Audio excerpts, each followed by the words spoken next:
In the city of Vardhamana in India there lived a powerful king named Virabhuja, who, as was the custom in his native land, had many wives, each of whom had several sons.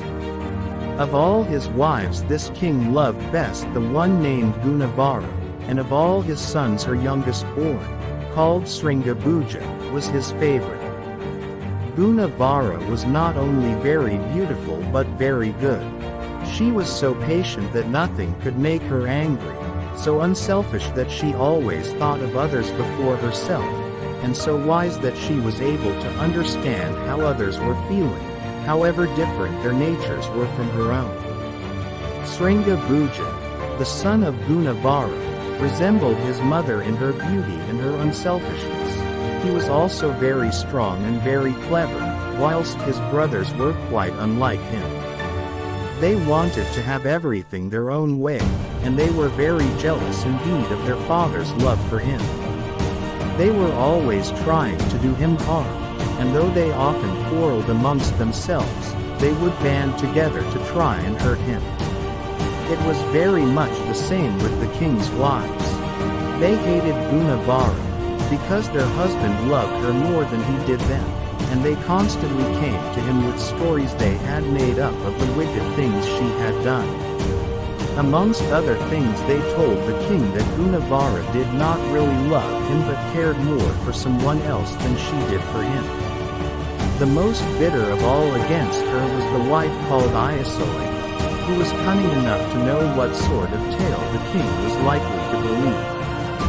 The very fact that Virabhuja loved Gunavara so deeply made him more ready to think that perhaps after all she did not return his affection, and he longed to find out the truth. So he in his turn made up a story, thinking by its means to find out how she felt for him.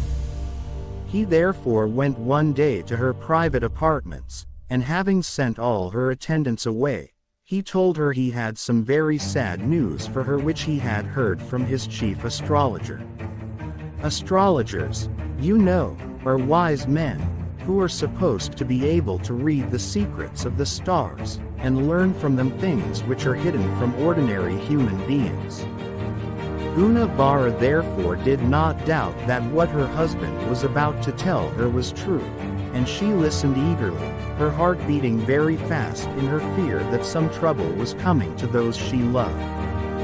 Great indeed was her sorrow and surprise, when Virabhuja went on to say that the astrologer had told him that a terrible misfortune threatened him and his kingdom, and the only way to prevent it was to shut Gunavara up in prison for the rest of her life. The poor queen could hardly believe that she had heard rightly. She knew she had done no wrong, and could not understand how putting her in prison could help anybody. She was quite sure that her husband loved her, and no words could have expressed her pain at the thought of being sent away from him and her dear son. Yet she made no resistance, not even asking Virabhuja to let her see Sringabhuja again. She just bowed her beautiful head and said, "Be it unto me as my Lord wills. If he wishes my death, I am ready to lay down my life." This submission made the king feel even more unhappy than before. He longed to take his wife in his arms and tell her he would never let her go, and perhaps if she had looked at him then, he would have seen all her love for him in her eyes, but she remained perfectly still with bowed head, waiting to hear what her fate was to be. Then the thought entered Virabhuja's mind. She is afraid to look at me. What Ayasoleka said was true. Chapter 2. So the king summoned his guards and ordered them to take his wife to a strong prison and leave her there. She went with them without making any resistance, only turning once to look lovingly at her husband as she was led away. Virabhuja returned to his own palace and had not been there very long when he got a message from Ayasoleka, begging him to give her an interview, for she had something of very great importance to tell him. The king consented at once, thinking to himself, "Perhaps she has found out that what she told me about my dear Gunavara is not true." Great then was his disappointment when the wicked woman told him she had discovered a plot against his life. The son of Gunavara and some of the chief men of the kingdom, she said, had agreed together to kill him, so that Sringabhuja might reign in his stead. She and some of the other wives had overheard conversations between them, and were terrified lest their beloved lord should be hurt. The young prince, she declared, had had some trouble in persuading the nobles to help him, but he had succeeded at last. Virabhuja simply could not believe this story, for he trusted his son as much as he loved him, and he sent the mischief maker away, telling her not to dare to enter his presence again. For all that he could not get the matter out of his head. He had Sringabhuja carefully watched, and as nothing against him was found out, he was beginning to feel more easy in his mind, and even to think of going to see Gunavara in her prison to ask her to confide in him, when something happened which led him to fear that after all his dear son was not true to him. This was what made him uneasy. He had a wonderful arrow, set with precious jewels, which had been given to him by a magician, and had the power of hitting without fail whatever it was aimed at from however great a distance. The very day he had meant to visit his ill-treated wife, he missed this arrow from the place in which he kept it concealed. This distressed him very much, and after seeking it in vain, he summoned all those who were employed in the palace to his presence, and asked if any of them knew anything about the arrow. He promised that he would forgive anyone who helped him to get it back, even if it were the thief himself, but added that, if it was not found in 3 days, he would have all the servants beaten until the one who had stolen it confessed. Chapter 3. Now the fact of the matter was that Ayasaleka, who had told the wicked story about Gunavara, knew where the king kept the arrow, had taken it to her private rooms, and had sent for her own sons and those of the other wives, all of whom hated Sringabhuja, to tell them of a plot to get their brother into disgrace. You know, she said to them, how much better your father loves Sringabhuja than he does any of you, and that, when he dies, he will leave the kingdom and all his money to him. Now I will help you to prevent this by getting rid of Sringabhuja. Now the fact of the matter was that Ayasaleka, who had told the wicked story about Gunavara, knew where the king kept the arrow, had taken it to her private rooms, and had sent for her own sons and those of the other wives, all of whom hated Sringabhuja, to tell them of a plot to get their brother into disgrace. You know, she said to them, how much better your father loves Sringabhuja than he does any of you, and that, when he dies, he will leave the kingdom and all his money to him. Now I will help you to prevent this by getting rid of Sringabhuja. The brothers were all delighted at what they thought a very clever scheme, and did just what Ayasaleka advised. When the day came, great crowds assembled to see the shooting at a large target set up near the palace. The king himself and all his court were watching the scene from the walls, and it was difficult for the guards to keep the course clear. The brothers, beginning at the eldest, all pretended to try and hit the target, but none of them really wished to succeed, because they thought that, when Sringabhuja's turn came, as their father's youngest son, he would win the match with the jeweled arrow.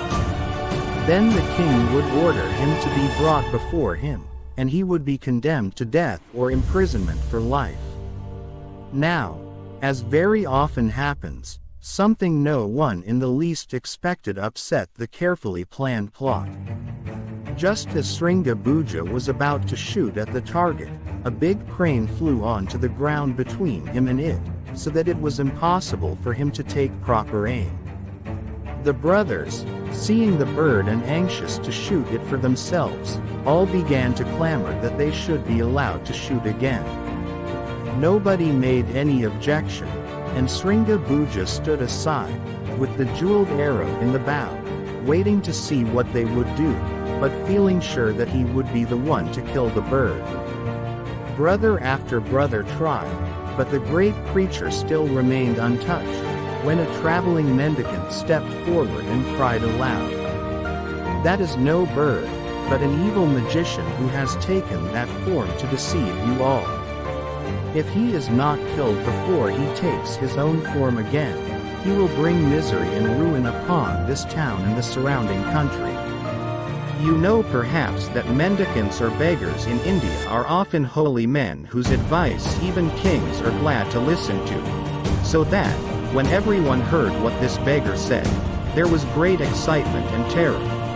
For many were the stories told of the misfortunes Rakshas or evil magicians had brought on other cities. The brothers all wanted to try their luck once more, but the beggar checked them, saying,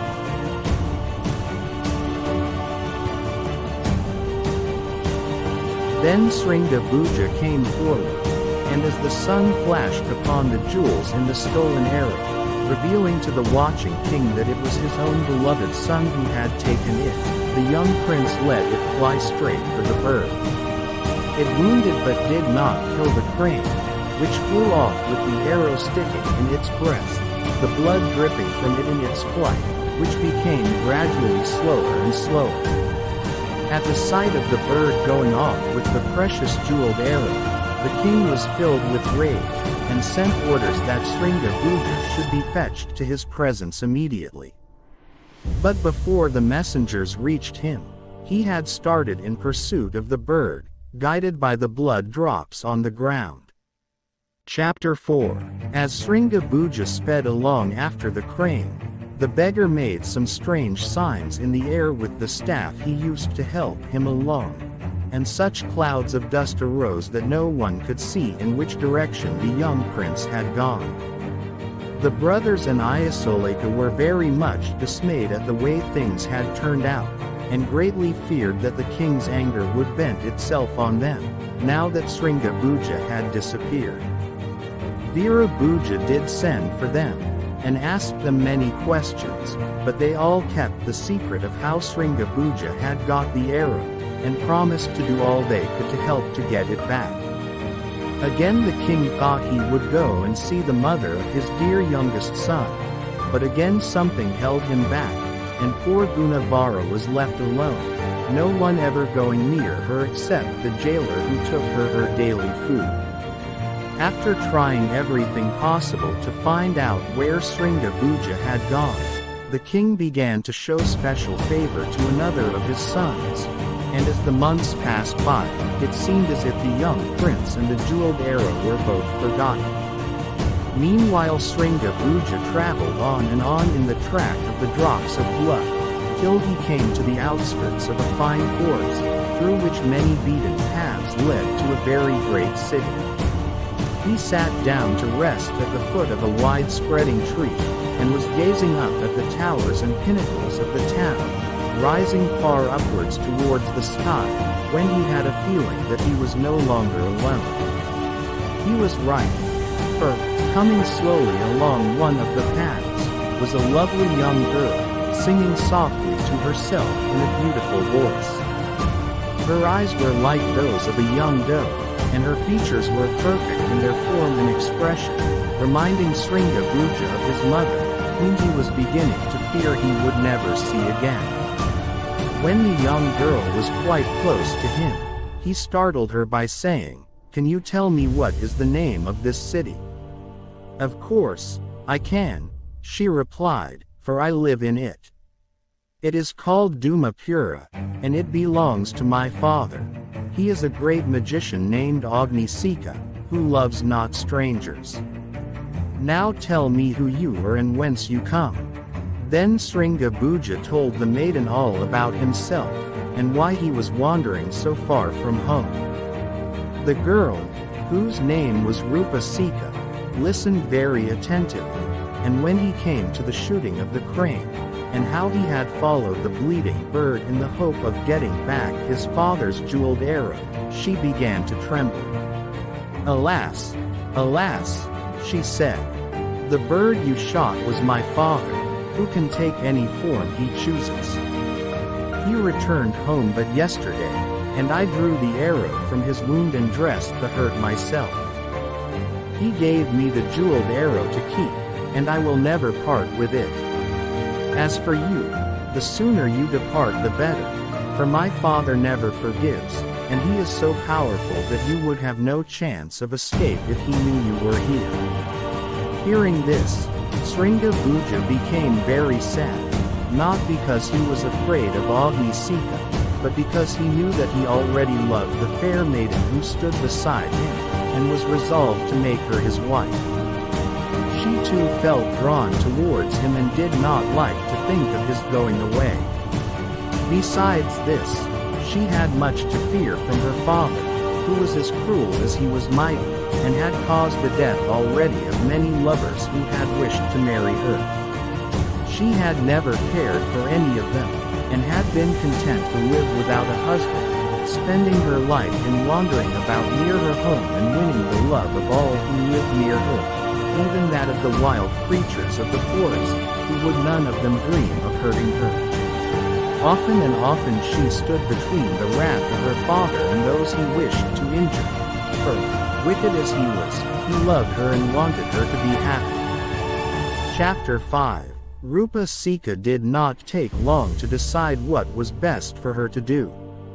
She said to the prince, "I will give you back your golden arrow, and you must make all possible haste out of our country before my father discovers you are here." "No, no, no, 1,000 times no," cried the prince. "Now I have once seen you, I can never, never leave you. Can you not learn to love me and be my wife?" Then he fell prostrate at her feet, and looked up into her face so lovingly that she could not resist him. She bent down towards him, and the next moment they were clasped in each other's arms, quite forgetting all the dangers that threatened them. Rupa Sika was the first to remember her father, and drawing herself away from her lover, she said to him, "Listen to me, and I will tell you what we must do. My father is a magician, it is true, but I am his daughter, and I inherit some of his powers. If only you will promise to do exactly as I tell you, I think I may be able to save you, and perhaps even become your wife. I am the youngest of a large family and my father's favorite. I will go and tell him that a great and mighty prince, hearing of his wonderful gifts, has come to our land to ask for an interview with him. Then I will tell him that I have seen you, fallen in love with you, and want to marry you.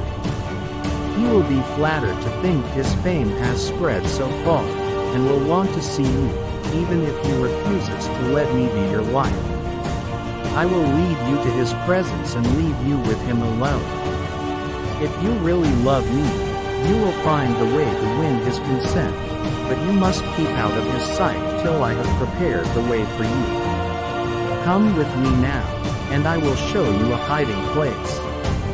Rupa Sika then led the prince far away into the depths of the forest, and showed him a large tree, the wide-spreading branches of which touched the ground, completely hiding the trunk, in which there was an opening large enough for a man to pass through. Steps cut in the inside of the trunk led down to a wide space underground, and there the magician's daughter told her lover to wait for her return. "Before I go," she said, "I will tell you my own password, which will save you from death if you should be discovered. It is lotus flower, and everyone to whom you say it, will know that you are under my protection." When Rupa Sika reached the palace, she found her father in a very bad humor, because she had not been to ask how the wound in his breast was getting on. She did her best to make up for her neglect, and when she had dressed the wound very carefully, she prepared a dainty meal for her father with her own hands, waiting upon him herself whilst he ate it. All this pleased him, and he was in quite an amiable mood when she said to him, "Now I must tell you that I too have had an adventure. As I was gathering herbs in the forest, I met a man I had never seen before, a tall handsome young fellow looking like a prince, who told me he was seeking the palace of a great and wonderful magician, of whose marvelous deeds he had heard. Who could that magician have been but you, my father? She added. I told him I was your daughter, and he entreated me to ask you to grant him an interview. Agni Sika listened to all this without answering a word. He was pleased at this fresh proof that his fame had spread far and wide, but he guessed at once that Rupa Sika had not told him the whole truth. He waited for her to go on, and as she said no more, he suddenly turned angrily upon her and in a loud voice asked her, "And what did my daughter answer?" Then Rupa Sika knew that her secret had been discovered, and rising to her full height, she answered proudly, "I told him I would seek you and ask you to receive him. And now I will tell you, my father, that I have seen the only man I will ever marry, and if you forbid me to do so, I will take my own life, for I cannot live without him." "Send for the man immediately," cried the magician, "and you shall hear my answer when he appears before me." "I cannot send," replied Rupa Sika, "for none knows where I have left him, nor will I fetch him till you promise that no evil shall befall him." At first Agni Sika laughed aloud and declared that he would do no such thing. But his daughter was as obstinate as he was, and finding that he could not get his own way unless he yielded to her, he said crossly, "He shall keep his fine head on his shoulders, and leave the palace alive, but that is all I will say." "But that is not enough," said Rupa Sika. "Say after me, not a hair of his head shall be harmed, and I will treat him as an honored guest, or your eyes will never rest on him." At last the magician promised, thinking to himself that he would find some way of disposing of Sringabuja, if he did not fancy him for a son-in-law. The words she wanted to hear were hardly out of her father's mouth before Rupa Sika sped away, as if on the wings of the wind, full of hope that all would be well. She found her lover anxiously awaiting her, and quickly explained how matters stood. "You had better say nothing about me to my father at first," she said, "but only talk about him and all you have heard of him. If only you could get him to like you and want to keep you with him, it would help us very much. Then you could pretend that you must go back to your own land, and rather than allow you to do so, he will be anxious for us to be married and to live here with him." Chapter 6. Sringabuja loved Rupa Sika so much that he was ready to obey her in whatever she asked. So he at once went with her to the palace. On every side he saw signs of the strength and power of the magician. Each gate was guarded by tall soldiers in shining armor, who saluted Rupa Sika but scowled fiercely at him. He knew full well that, if he had tried to pass alone, they would have prevented him from doing so. At last the two came to the great hall, where the magician was walking backwards and forwards, working himself into a rage at being kept waiting. Directly he looked at the prince, he knew him for the man who had shot the jeweled arrow at him when he had taken the form of a crane, and he determined that he would be revenged. He was too cunning to let Sringabuja guess that he knew him, and pretended to be very glad to see him. He even went so far as to say that he had long wished to find a prince worthy to wed his youngest and favorite daughter. "You," he added, "seem to me the very man, young, handsome, to judge from the richness of your dress and jewels, able to give my beloved one all she needs." The prince could hardly believe his ears, and Rupa Sika also was very much surprised. She guessed, however, that her father had some evil purpose in what he said, and looked earnestly at Sringabuja in the hope of making him understand. But the prince was so overjoyed at the thought that she was to be his wife that he noticed nothing. So when Agni Sika added, I only make one condition.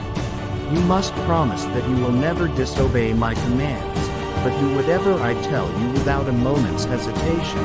Sringabuja, without waiting to think, said at once, "Only give me your daughter and I will serve you in any way you wish."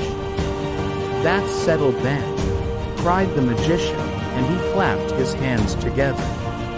In a moment a number of attendants appeared, and their master ordered them to lead the prince to the best apartments in the palace, to prepare a bath for him, and do everything he asked them. Chapter 7. As Sringabuja followed the servants, Rupa Sika managed to whisper to him, "Beware.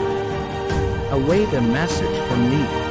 When he had bathed and was arraying himself in fresh garments provided by his host, waited on, hand and foot, by servants who treated him with the greatest respect, a messenger arrived, bearing a sealed letter which he reverently handed to the prince.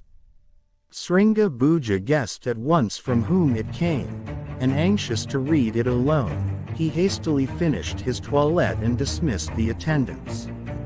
"My beloved," said the letter, which was, of course, from Rupa Sika, "my father is plotting against you, and very foolish were you to promise you would obey him in all things. I have 10 sisters all exactly like me, all wearing dresses and necklaces which are exact copies of each other, so that few can tell me from the others. Soon you will be sent for to the great hall and we shall all be together there. My father will bid you choose your bride from amongst us, and if you make a mistake all will be over for us. But I will wear my necklace on my head instead of round my neck, and thus will you know your own true love. And remember, my dearest, to obey no future command without hearing from me, for I alone am able to outwit my terrible father." Everything happened exactly as Rupa Sika described. The prince was sent for by Agni Sika, who, as soon as he appeared, gave him a garland of flowers and told him to place it round the neck of the maiden who was his promised bride. Without a moment's hesitation Sringabuja picked out the right sister, and the magician, though inwardly enraged, pretended to be so delighted at this proof of a lover's clear-sightedness that he cried, "You are the son-in-law for me. The wedding shall take place tomorrow." Chapter 8. When Sringabuja heard what Agni Sika said, he was full of joy, but Rupa Sika knew well that her father did not mean a word of it. She waited quietly beside her lover, till the magician bade all the sisters but herself leave the hall. Then the magician, with a very wicked look on his face, said, "Before the ceremony there is just one little thing you must do for me, dear son-in-law that is to be. Go outside the town, and near the most westerly tower you will find a team of oxen and a plow awaiting you. Close to them is a pile of 300 bushels of sesame seed. This you must sow this very day, or instead of a bridegroom you will be a dead man tomorrow." Great was the dismay of Sringabuja when he heard this. But Rupa Sika whispered to him, "Fear not, for I will help you." Sadly the prince left the palace alone, to seek the field outside the city, the guards, who knew he was the accepted lover of their favorite mistress, letting him pass unhindered. There, sure enough, near the western tower were the oxen, the plow and a great pile of seed. Never before had poor Sringabuja had to work for himself, but his great love for Rupa Sika made him determined to do his best. So he was about to begin to guide the oxen across the field, when, behold, all was suddenly changed. Instead of an unplowed tract of land, covered with weeds, was a field with rows and rows of regular furrows. The piles of seed were gone, and flocks of birds were gathering in the hope of securing some of it as it lay in the furrows. As Sringabuja was staring in amazement at this beautiful scene, he saw Rupa Sika, looking more lovely than ever, coming towards him. Not in vain. She said to him, "Am I my father's daughter? I too know how to compel even nature to do my will, but the danger is not over yet. Go quickly back to the palace, and tell Agnisika that his wishes are fulfilled." Chapter 9. The magician was very angry indeed when he heard that the field was plowed and the seed sown. He knew at once that some magic had been at work, and suspected that Rupa Sita was the cause of his disappointment. Without a moment's hesitation he said to the prince, "No sooner were you gone than I decided not to have that seed sown. Go back at once, and pile it up where it was before." This time Sringabhuja felt no fear or hesitation, for he was sure of the power and will to help him of his promised bride. So back he went to the field, and there he found the whole vast space covered with millions and millions of ants, busily collecting the seed and piling it up against the wall of the town. Again Rupa Sita came to cheer him, and again she warned him that their trials were not yet over. She feared, she said, that her father might prove stronger than herself, for he had many allies at neighboring courts ready to help him in his evil purposes. "Whatever else he orders you to do, you must see me before you leave the palace. I will send my faithful messenger to appoint a meeting in some secret place." Agnisika was not much surprised when the prince told him that his last order had been obeyed, and thought to himself, "I must get this tiresome fellow out of my domain, where that too clever child of mine will not be able to help him." "Well," he said, "I suppose the wedding must take place tomorrow after all, for I am a man of my word. We must now set about inviting the guests. You shall have the pleasure of doing this yourself. Then my friends will know beforehand what a handsome young son-in-law I shall have. The first person to summon to the wedding is my brother Dumasika, who has taken up his abode in a deserted temple a few miles from here. You must ride at once to that temple, rein up your steed opposite it, and cry, 'Dumasika, your brother Agnisika has sent me hither to invite you to witness my marriage with his daughter Rupa Sita tomorrow. Come without delay. Your message given. Ride back to me, and I will tell you what farther tasks you must perform before the happy morrow dawns.'" When Sringabhuja left the palace, he knew not where to seek a horse to bear him on this new errand. But as he was nearing the gateway by which he had gone forth to sow the field with seed, a handsome boy approached him and said, "If my lord will follow me, I will tell him what to do." Somehow the voice sounded familiar, and when the guards were left far enough behind to be out of hearing, the boy looked up at Sringabhuja with a smile that revealed Rupa Sita herself. "Come with me," she said, and taking his hand, she led him to a tree beneath which stood a noble horse, richly caparisoned, which pawed the ground and whinnied to its mistress as she drew near. "You must ride this horse," said Rupa Sita, "who will obey you if you but whisper in his ear, and you must take earth, water, wood and fire with you, which I will give you. You must go straight to the temple, and when you have called out your message, turn without a moment's delay, and ride for your life as swiftly as your steed will go, looking behind you all the time. No guidance will be necessary, for Marut, that is my horse's name, knows well what he has to do." Then Rupa Sita gave Sringabhuja a bowl of earth, a jar of water, a bundle of thorns and a brazier full of burning charcoal, hanging them by strong thongs upon the front of his saddle so that he could reach them easily. "My father," she told him, "has given my uncle instructions to kill you, and he will follow you upon his swift Arab steed. When you hear him behind you, fling earth in his path. If that does not stop him, pour out some of the water, and if he still perseveres, scatter the burning charcoal before him. Chapter 10. Away went the prince after he had received these instructions, and very soon he found himself opposite the temple, with the images of 3 of the gods worshipped in India to prove that it had been a sanctuary before the magician took up his abode in it. Directly Sringabhuja shouted out his message to Dumasika, the wicked dweller in the temple came rushing forth from the gateway, mounted on a huge horse, which seemed to be belching forth flames from its nostrils as it bounded along. For one terrible moment Sringabhuja feared that he was lost, but Marut, putting forth all his strength, kept a little in advance of the enemy, giving the prince time to scatter earth behind him. Immediately a great mountain rose up, barring the road, and Sringabhuja felt that he was saved. He was mistaken, for, as he looked back, he saw Dumasika coming over the top of the mountain. The next moment the magician was close upon him.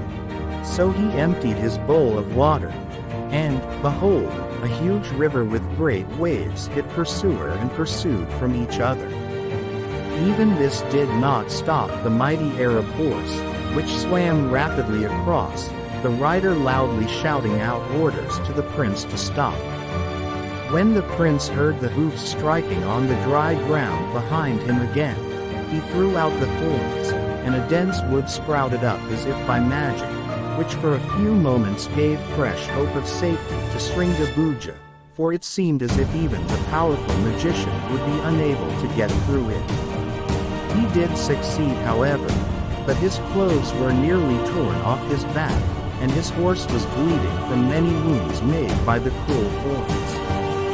Sringabhuja too was getting weary, and remembered that he had only one more chance of checking his relentless enemy. He could almost feel the breath of the panting steed as it drew near, and with a loud cry to his beloved Rupasika, he threw the burning charcoal on the road. In an instant the grass by the wayside, the trees overshadowing it, and the magic wood which had sprung from the thorns, were alike, burning so fiercely that no living thing could approach them safely. The wicked magician was beaten at last, and was soon himself fleeing away, as fast as he could, with the flames following after him as if they were eager to consume him. Whether his enemy ever got back to his temple, Sringabhuja never knew. Exhausted with all he had been through, the young prince was taken back to the palace by the faithful Marut, and there he found his dear Rupasika awaiting him. She told him that her father had promised her that, if the prince came back, he would oppose her marriage no longer. For, he said, if he can escape your uncle, he must be more than mortal, and worthy even of my daughter. He does not in the least expect to see you again, added Rupasika, and even if he allows us to marry, he will never cease to hate you, for I am quite sure he knows that you shot the jeweled arrow at him when he was in the form of a crane. If I ever am your wife, he will try to punish you through me. But have no fear, I shall know how to manage him. Fresh powers have been lately given to me by another uncle whose magic is stronger than that of any of my other relations. When Sringabhuja had bathed and rested, he robed himself once more in the garments he had worn the day he first saw Rupasika, and together the lovers went to the great hall to seek an interview with Agnisika. The magician, who had made quite sure that he had now got rid of the unwelcome suitor for his daughter's hand, could not contain his rage at seeing him walk in with her as if the two were already wedded. He stamped about, pouring out abuse, until he had quite exhausted himself, the lovers looking on quietly without speaking. At last, coming close to them, Agnisika shouted, in a loud harsh voice, so you have not obeyed my orders. You have not bid my brother to the wedding. Your life is forfeit, and you will die tomorrow instead of marrying Rupasika. Describe the temple in which Dumasika lives and the appearance of its owner. Then Sringabuja gave such an exact account of the temple, naming the gods whose images still adorned it, and of the terrible man riding the noble steed who had pursued him, that the magician was convinced against his will, and knowing that he must keep his word to Rupasika, he gave his consent for the preparations for the marriage on the morrow to begin. Chapter 11. The marriage was celebrated the next day with very great pomp, and a beautiful suite of rooms was given to the bride and bridegroom, who could not in spite of this feel safe or happy, because they knew full well that Agnisika hated them. The prince soon began to feel homesick and anxious to introduce his beautiful wife to his own people. He remembered that he had left his dear mother in prison, and reproached himself for having forgotten her for so long. So he said to Rupasika, "Let us go, beloved, to my native city, Vardhaman. My heart yearns after my dear ones there, and I would fain introduce you to them." "My lord," replied Rupasika, "I will go with you whither you will, were it even to the ends of the earth. But we must not let my father guess we mean to go, for he would forbid us to leave the country and set spies to watch our every movement. We will steal away secretly, riding together on my faithful Marut and taking with us only what we can carry. And my jeweled arrow," said the prince, "that I may give it back to my father and explain to him how I lost it. Then shall I be restored to his favor, and maybe he will forgive my mother also." "Have no fear," answered Rupasika, "all will surely go well with us. Forget not that new powers have been given to me, which will save us from my father and aid me to rescue my dear one's mother from her evil fate." Before the dawn broke on the next day, the two set forth unattended, Marut seeming to take pride in his double burden and bearing them along so swiftly that they had all but reached the bounds of the country under the dominion of Agnisika as the sun rose. Just as they thought they were safe from pursuit, they heard a loud rushing noise behind, and looking round, they saw the father of the bride close upon them on his Arab steed, with sword uplifted in his hand to strike. "Fear not," whispered Rupasika to her husband. "I will show you now what I can do." And waving her arms to and fro, as she muttered some strange words, she changed herself into an old woman and Sringabuja into an old man, whilst Marut became a great pile of wood by the roadside. When the angry father reached the spot, the bride and bridegroom were busily gathering sticks to add to the pile, seemingly too absorbed in their work to take any notice of the angry magician, who shouted out to them, "Have you seen a man and a woman pass along this way?" The old woman straightened herself, and peering up into his face, said, "No, we are too busy over our work to notice anything else." "And what, pray, are you doing in my wood?" asked Agnisika. "We are helping to collect the fuel for the pyre of the great magician Agnisika," answered Rupasika. "Do you not know that he died yesterday? The Hindus of India do not bury but burn the dead, so that it was quite a natural thing for the people of the land over which the magician ruled to collect the materials for the pyre or heap of wood on which his body would be laid to be burned." What surprised Agnisika, and in fact nearly took his breath away, was to be quietly told that he was dead. He began to think that he was dreaming, and said to himself, "I cannot really be dead without knowing it, so I must be asleep." And he quietly turned his horse round and rode slowly home again. This was just what his daughter wanted, and as soon as he was out of sight, she turned herself, her husband and Marut, into their natural forms again, laughing merrily, as she did so, at the thought of the ease with which she had got rid of her father. Chapter 12.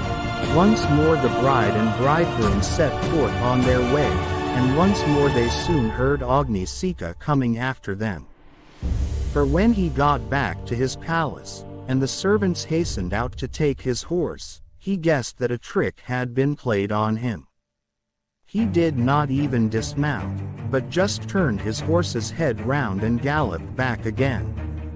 If ever, he thought to himself, I catch those two young people, I'll make them wish they had obeyed me. Yes, they shall suffer for it. I am not going to stand being defied like this. This time Rupa Sika contented herself with making her husband and Marut invisible, whilst she changed herself into a letter carrier, hurrying along the road as if not a moment was to be lost. She took no notice of her father, till he reined up his steed and shouted to her. Have you seen a man and woman on horseback pass by? No, indeed, she said. I have a very important letter to deliver, and could think of nothing but making all the haste possible. And what is this important letter about? Asked Agnisika. Can you tell me that? Oh, yes, I can tell you that, she said. But where can you have been? Not to have heard the terrible news about the ruler of this land. You can't tell me anything I don't know about him, answered the magician, for he is my greatest friend. Then you know that he is dying from a wound he got in a battle with his enemies only yesterday.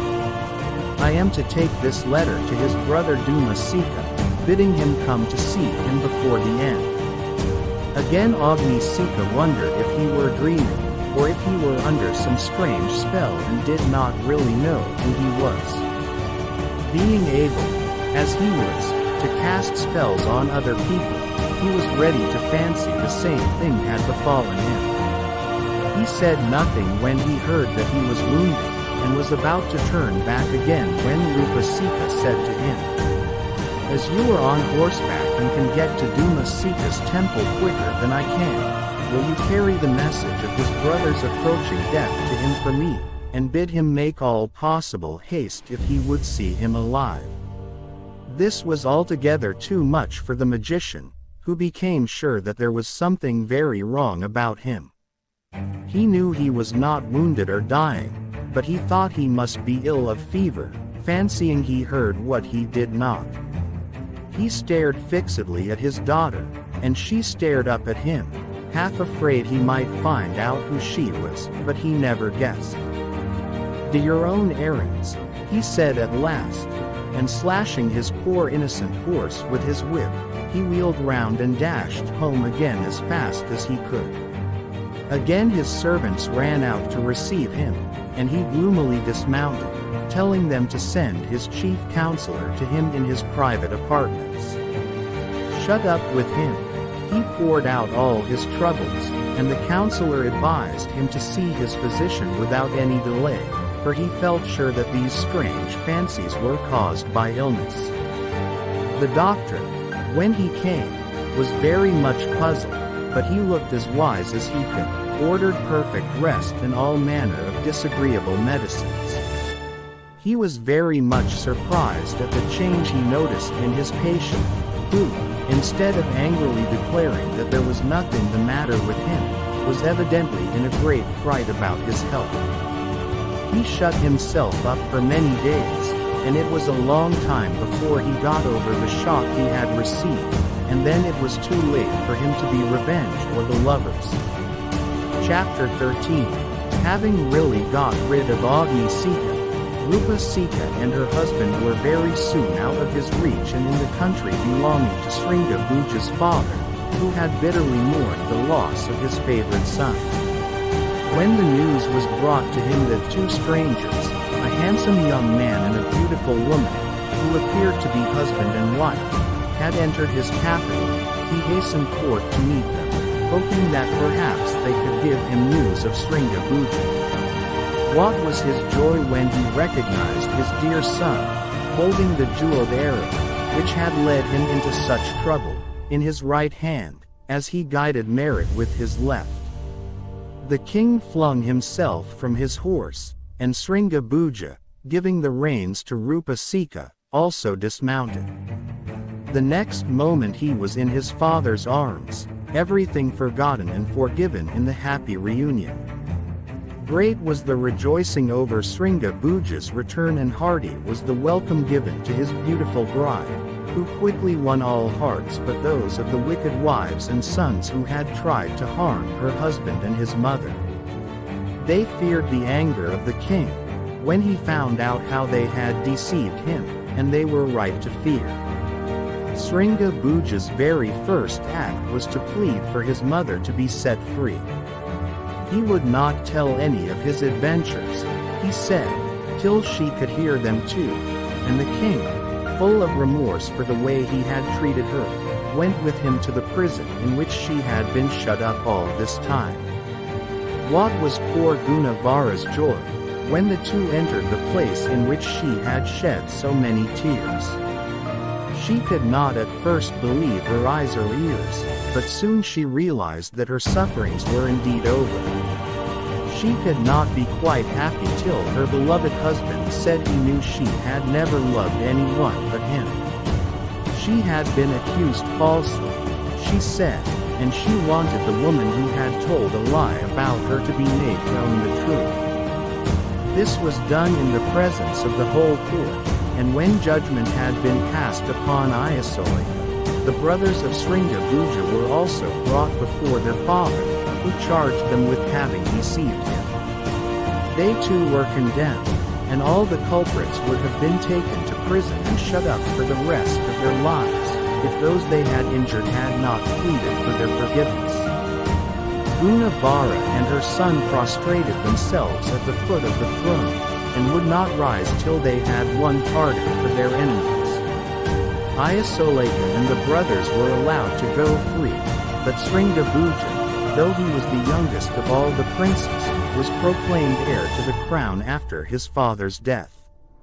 His brothers, however, never ceased to hate him, and when he came to the throne, they gave him a great deal of trouble. He had many years of happiness with his wife and parents before that, and never regretted the mistake about the jeweled arrow, since but for it he would, he knew, never have seen his beloved Rupasika.